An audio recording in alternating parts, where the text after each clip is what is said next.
Okay, as Jeremy said a couple months ago, I did a presentation on how to do a backup sort of old school way. And today I'm going to do a presentation that is about a much easier way to back up and restore your website.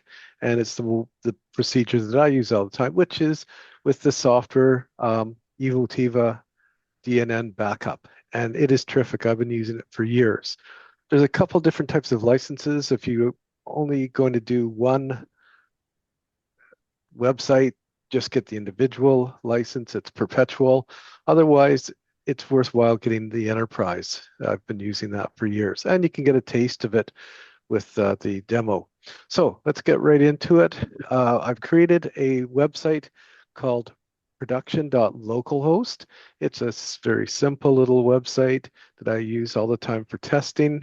And I've also created another website called recovery.localhost, where I've copied over already the restore files for Evotiva Backup. So first thing we want to do is we want to install the software. So I just have downloaded it, and then I say install extension. I go here and next and next and next.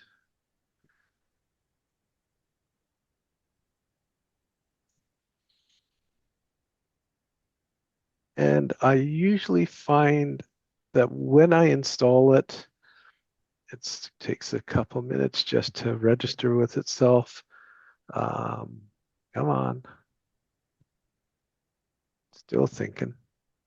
There we are. Is it here? Yes, there it is. Sometimes it doesn't show up in the persona bar. So just log out, log back in, and there it is. So let's go back to the home page. Now we'll go to DNN Backup. So what it's going to do, it takes just a moment to compile. It's the first time. There we are. And you'll notice what it says. It says you don't have a license for this thing except for localhost. So now what I'm going to do is I go to configuration, I go to license key and details, and then I just will copy all of this stuff, and I'll put this stuff here, update, and now it says, yep, I'm good until next year. So let's go back here and look at what the menu offers us. There's a few things that are quite useful in the configuration. One is the database backup settings. Um, Almost all of my work is done with shared hosting, where we can't download the native SQL server files. So I uncheck that, and I just ask it to download the DAC pack and the script versions of the databases. I leave everything else the same. Click update, and we're good. Then here is where sometimes if there's folders where there's temp files, I'll indicate, don't back up these because I don't need them. I won't go into that right now. Go back to the configuration. The other thing that is really useful that I use, which is the offsite backup. I use Dropbox. I set it up so that after the backup is done, it's sent to my Dropbox, which is quite convenient. The instructions are pretty clear. So now let's move on to the tools. The first thing that I like to do all the time is I like to verify that the database is not corrupted that we're going to be downloading. So we do a schema analysis. So I just say yes. Every now and then it will come back and say, hey, it's broken. Almost always that's a false alarm. Run this again and you'll find it's okay. I think it's when some sort of scheduled task interrupts the checking. So it says it's all good. Database schema validation completed successfully. So now I go to home and then I say perform backup. And if I had set up the option for Dropbox, I could have checked that box. So I click on perform backup, and I'm just going to move something over here. This is all my files for my website. So I say confirm backup. And so what it does is it's does a DAC backup, does a script of all the SQL data, and then it also downloads all the files. So this just takes a couple minutes, and you'll see if I switch over to here. Come on. There's now a folder called backup. And in here, this is where all the action's happening. You can see we have my file that with the validate schema. This is where this long script where it's showing what's happening is it's getting dumped into this file.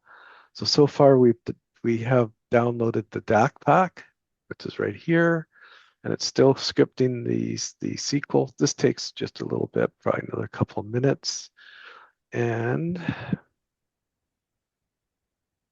it will be any minute now. This is the longest part. And there it is. We have now the script is done, and now it's down. Now it's compressing all of the files. This doesn't take too long either. I've done it with some huge websites, and it's worked flawlessly. And we're at 20%. And then once this is done, I'm going to have my files that I can then use to create my restore. So we're at 35%. And when I've got a large website with lots of data, it can last for, gosh, 20 or 30 minutes. Oh, something really important. You'll notice I'm doing this in Firefox. Don't use Edge. Edge decides partway through that nothing's happening, and it times out the session, and you don't see this progress log at all. Firefox, on the other hand, will be with you right through the end. So save yourself some trouble. Don't use Edge. Edge is a fine browser, but not for this purpose. I guess it's trying to be economical in the use of CPU or Lord knows what. But in any case, okay, we're at 70% and we're almost done. And 80%. And come on, finish up. 90%.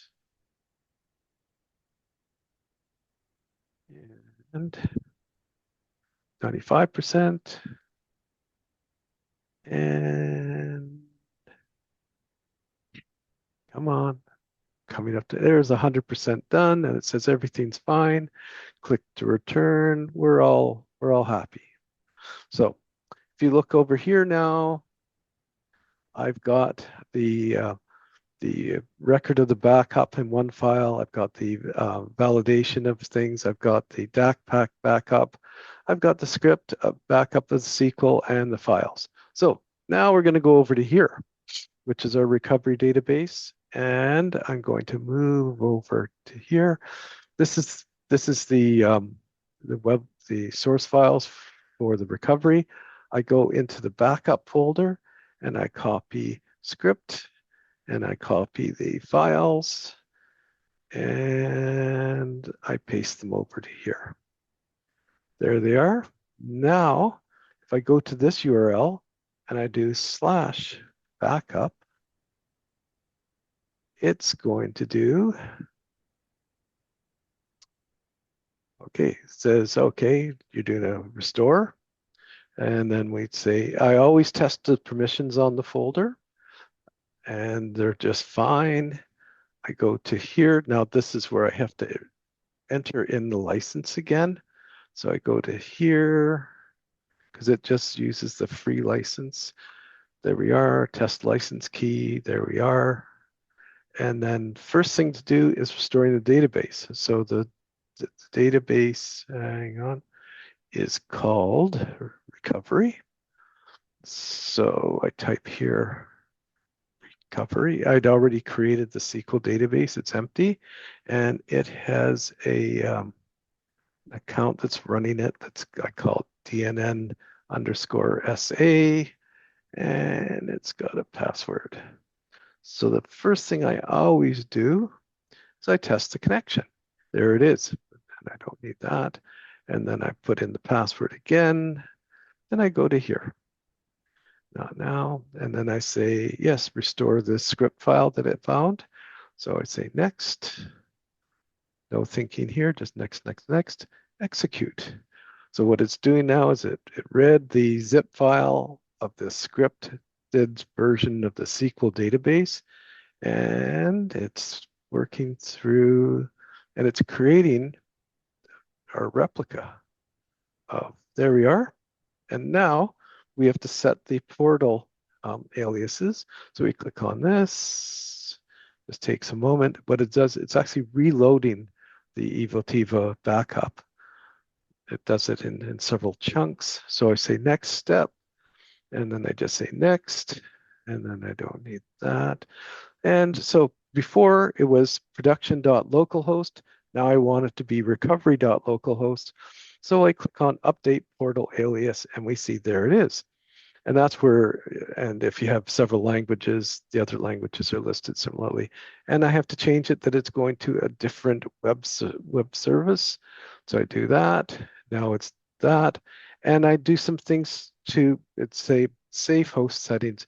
It basically makes it so that no scheduled tasks will run, a whole bunch of things like that, just to make it so the restore doesn't get interrupted. So I save that, and then you can see host settings updated. Now, finally, I do next. It says, do you want to do anything else with SQL queries? No, I never do. And then finished, it restarts it once again. And I say, uncompress the files and execute. And this doesn't take any time at all. We're at 15% and 35%. Again, when you have a big website, it takes longer, but for this little one, it doesn't take any time. And 75%, there we are. And that says, go back to Restore Wizard. No, you don't need to do that. You want to go to the home page. So now I am on, it's just now loading for the first time. Drum roll, please. Yes, drum roll, here it comes. Takes just a moment. And come on. The suspense is killing me.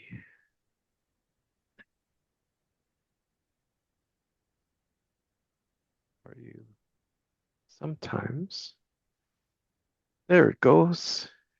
It's almost, now it knows where it's trying to go to the home page.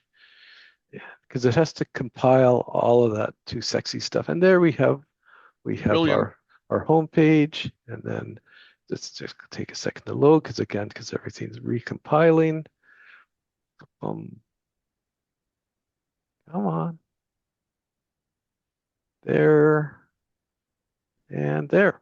So all done. So my website that started out as production.localhost, I backed up with this thing and I recreated it, and it's all good. So as I said, it's a terrific tool. When I'm doing development, I'm always making intermediate backups of things just in case I mess up. And when things are in production, it's essential to have them, especially when we're doing upgrades. So that's it for me. Well, compliments on that, and I'm glad it went smoothly. I mean, the thing that I always regale people with is the old adage, you don't have a backup unless you've done a successful restore. And I know so many people who learned that the hard way. I mean, the really hard way, including me. I mean, it's happened to me on occasion, maybe back 15, 20 years ago. But yeah, that went really well. It's terrific software. and like I've used it for years. They've sometimes had to make changes as DNN has evolved, but they're Mhm. very quick at making those adjustments. And the other thing is, if something goes wrong, like especially when there's a new version of DNN, there's incompatibility. If you contact the guy who wrote the software, he's super fast at getting things fixed up. So Yeah. I got to mention one thing since you mentioned the schema check. We also do that regularly, and we ran into a problem recently that I wanted to mention in case anyone else runs into it. If you have DNN community forums installed, the latest versions, that schema check is going to fail. It even makes the schema check in your backup fail, even though most of the backup still works. It's been reported to the company as to the developers as an issue, and it'll be fixed in an upcoming version. I think they said it was going to be like version 10. I'm not sure, but they are aware of it, and it's going to get fixed in case anyone else somehow runs into that.